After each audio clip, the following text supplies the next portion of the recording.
Bienvenue à vous, auditeurs, auditrices. Je suis l'auteur de ce podcast, Objectif Bac Français. Je m'appelle Arthur et je voudrais prendre quelques secondes avant le début de cet épisode pour vous présenter mon site internet aufonddelaclasse.com. Vous pourrez y retrouver des conseils de méthode et d'organisation, des choses simples, efficaces pour être prête le jour J.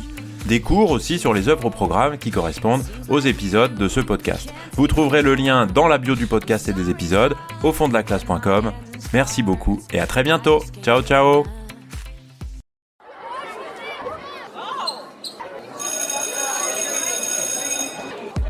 Bonjour à tous, chers élèves et chers amis du site aufonddelaclasse.com. Dans cet épisode, nous allons voir que les lettres d'une péruvienne de Françoise de Graffigny se présentent d'abord comme un roman d'amour et comme un roman épistolaire.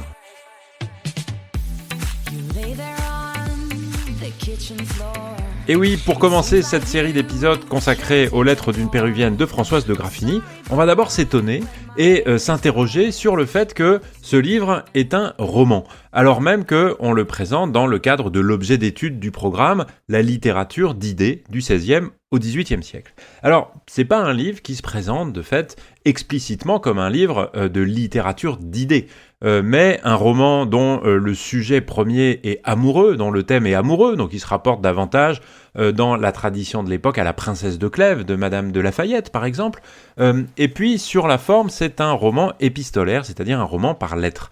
Alors on va essayer de voir un petit peu quel lien on peut faire entre la littérature d'idées et puis ces deux aspects formels et thématiques, disons, le roman par lettres et puis le roman d'amour, avec les idées qui sont véhiculées donc par Madame de Graffigny et qui nous intéressent évidemment dans le cadre de notre programme, d'autant plus que le parcours associé est intitulé « Un nouvel univers s'est offert à mes yeux ».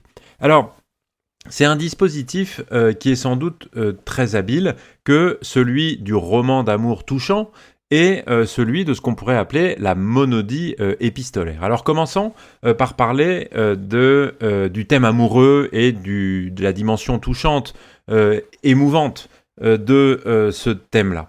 Le roman s'ouvre sur un cri. La toute première ligne, et il faut vraiment l'entendre comme ça, est un cri. « Asa, mon cher Asa, les cris de ta tendre Zilia, tels qu'une vapeur du matin, s'exhalent et sont dissipés avant d'arriver jusqu'à toi. » Dès la première ligne, on est au cœur d'une douleur amoureuse intense. Et ça va continuer, dans les premières lettres en particulier, une jeune femme, Zilia, qui est arrachée à son fiancé le jour même de ses noces, emportée par des inconnus, dans un monde qui lui est entièrement étranger, et qui crie, et qui nomme ce mot « cri », les cris de ta tendre Zilia, écrit-elle juste pour la deuxième phrase, en fait. Elle crie vers quelqu'un qui ne peut pas l'entendre, évidemment.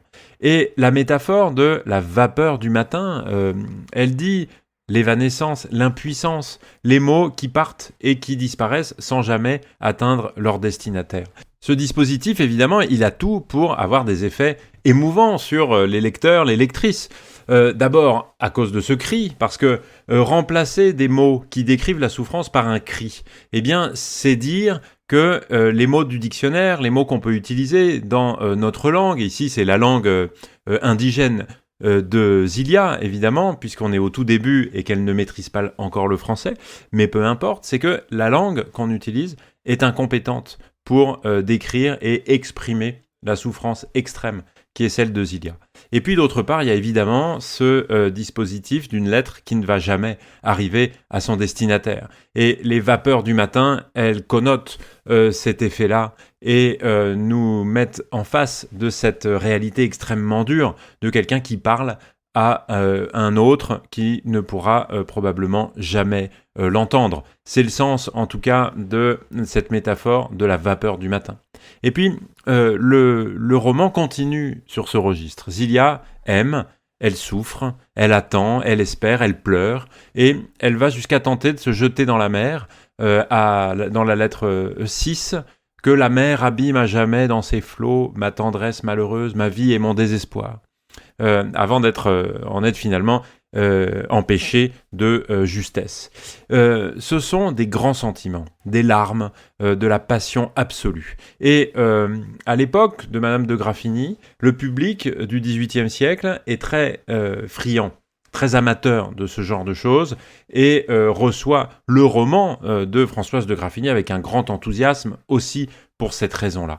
C'est un public qui a envie de grands sentiments, envie de pleurer, et il n'est pas rare dans les récits de l'époque, quand on parle des salons, des ruelles, des lieux où on lit les romans ensemble, ceux de Rousseau, ceux de l'abbé Prévost ou d'autres, qu'on rapporte des scènes de larmes collectives, où on pleure ensemble en écoutant la lecture de ce genre de roman. Mais ce roman d'amour, il faut, je crois, le prendre comme ça, d'autant plus dans le cadre dans lequel on l'étudie, avec ce programme de littérature d'idées et le parcours qui lui est associé, considérer que c'est au moins en partie une manière d'attirer le lecteur, la lectrice. L'amour de Zilia pour Aza est une porte d'entrée, c'est la porte d'entrée pour tout le monde dans ce roman.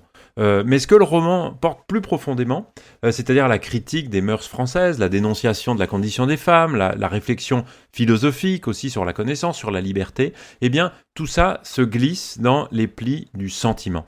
Et en tant que lecteur, en tant que lectrice, en pleurant avec Zilia, on est conduit, lettre après lettre, à penser avec elle. Et donc, on est emporté par les émotions, à nous identifier avec ce personnage, avec un effet qui va devenir finalement un effet idéologique, pour reprendre le terme de idée dans littérature d'idées, parce que on est conduit, en s'identifiant avec elle d'abord pour des raisons d'émotion, à finalement épouser ses pensées.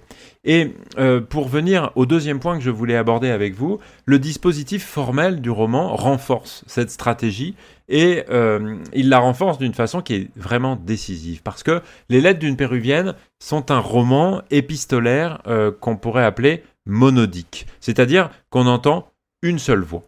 Celle de Zilia. Les 38 lettres dans la première édition, il y en a évidemment un peu plus dans la deuxième, qui est la nôtre, toutes les lettres sont écrites par elle, sans qu'aucune réponse ne soit jamais transcrite dans le roman.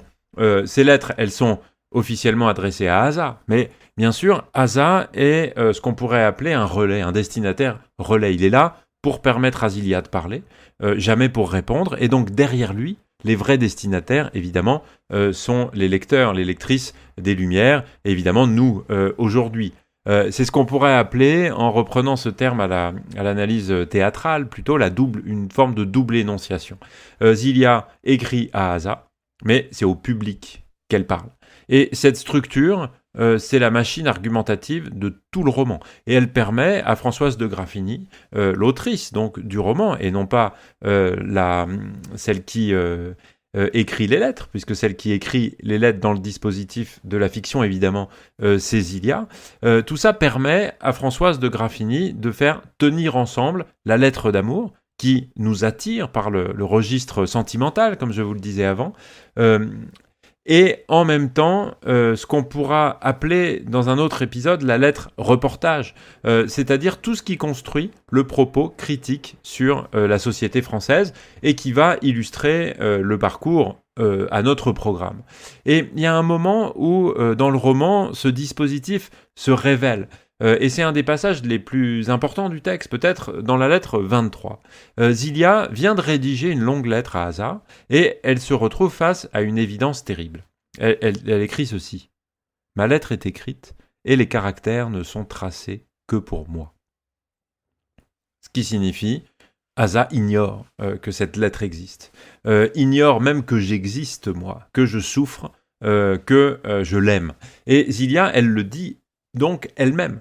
Quelques lignes plus loin, d'ailleurs de manière encore plus explicite, dans une apostrophe qui est déchirante pour nous, parce que on sait que cette apostrophe, donc cette manière de s'adresser directement à quelqu'un en le nommant, Aza, mon cher Aza, eh bien, n'aura pas vraiment de destinataire, n'arrivera pas jusqu'à son destinataire en tout cas. Je vous cite donc la phrase qui est juste après, puis je vais citer même celle qui est avant, comme ça on aura tout l'extrait d'un seul coup. « Ma lettre est écrite, et les caractères ne sont tracés que pour moi. Tu ignores ce que je souffre. Tu ne sais pas même si j'existe, si je t'aime. Aza, mon cher Aza, ne le sauras-tu jamais ?» La lettre là, soudainement, n'a donc explicitement plus de destinataire. Elle tombe dans le vide, en quelque sorte. Et c'est précisément ce vide qui la rend lisible pour nous. Zilia écrit donc pour rien, pour reprendre son expression. Et donc pour cela, son écriture est authentique, elle est sincère, elle est intime. Cette note de Zilia, le fait de dire que finalement elle est en train d'écrire un monologue, eh bien c'est pour nous la certitude qu'elle écrit de manière authentique, sincère et intime. Qu'elle n'est pas là pour délivrer un message à Asa, par exemple, puisque elle sait, elle en est consciente et elle le dit à ce moment-là, que cette lettre ne sera pas un message, parce que Asa ne le recevra pas. Et donc, elle est, on pourrait dire, comme un journal intime, c'est-à-dire comme un texte qu'on écrit pour soi. Et dans ce sens, nous, les lecteurs, les lectrices, sommes les confidents de Zilia, les seuls à connaître la totalité de sa situation, et c'est évidemment un dispositif qui nous permet d'entrer dans une forme d'empathie et, on pourrait le dire, d'identification avec elle. On entre dans l'histoire. Et cette asymétrie de savoir produit une intimité très puissante, c'est-à-dire qu'on ne lit pas sur Zilia, mais on lit avec elle, et ça, pendant tout le roman, depuis l'intérieur de sa conscience. Et cette substitution d'Asa, le destinataire fantôme, par le lecteur, par la lectrice, permet aussi de transformer la lecture sentimentale en lecture plus philosophique, en une lecture, pour reprendre le terme des objets d'étude du programme, d'idées.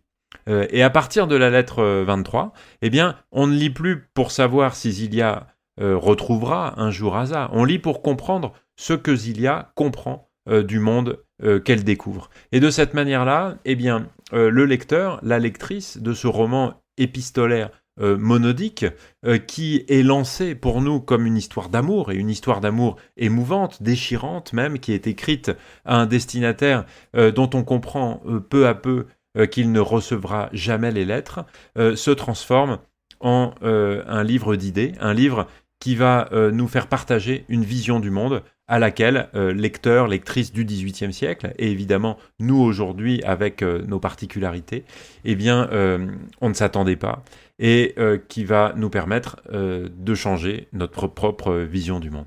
Voilà en tout cas ce que je souhaitais partager avec vous sur ce roman d'amour et ce roman épistolaire. Vous pouvez retrouver un grand nombre de choses sur le site internet aufonddelaclasse.com. Je vous dis merci beaucoup de m'avoir écouté et à très bientôt. Ciao ciao.